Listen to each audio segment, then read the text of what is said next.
ఒక అమ్మాయి దగ్గరికి వెళ్ళి ఒక అబ్బాయి ఫక్ అంటే గనక అబ్బాయి మీద క్రిమినల్ కేసు పెడతారు. క్రైమ్ కింద రిజిస్టర్ చేస్తారు. వాడిని అరెస్ట్ చేస్తారు, జైల్లో కూడా పెడతారు, శిక్ష కూడా పడుతుంది. దుర్భాష అన్నటువంటి.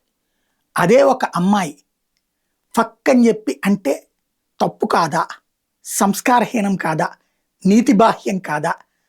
నరేంద్ర మోడీని ఉద్దేశించి ఇప్పుడు జాతీయవాద వ్యతిరేక శక్తులు, వామపక్ష భావజాలిక ఆడపిల్లలు చక్కటి మేకప్ చేసుకుని వాడుతున్న పదజాలం ఫక్ ఫక్ ఫక్ అనేటటువంటి. ఈ ఫక్ అనే పదం ఏంటది? Them dash dash. ఈ పదం వాళ్ళు అడిగినప్పుడు అక్కడ ఎవరన్నా అట్లా మీద పడితే ఏమైపోతారు? ఏమిటా సంస్కృతి? వికారం వైపుకి వెళ్తున్నామా, వికృతం వైపుకి వెళ్తున్నామా? నీకు ప్రభుత్వం నచ్చకపోతే ఎన్నికల్లో ఓటు వేయకపోవచ్చు, లేదంటే సంస్కారయుతంగా చెప్పచ్చు, ఈ ప్రభుత్వంలో ఈ విధానం నాకు నచ్చలేదనేది ఆగ్రహంగా చెప్పచ్చు, ఆవేశపూరితంగా చెప్పచ్చు. కానీ దెమ్ము ముమ్ము లమ్ము ఏంటి భాష? ప్రతిమగాడు కూడా మాట్లాడడం బిగించేస్తే అక్కడున్న ఆడపిల్లల పట్ల ఏమైపోతుంది?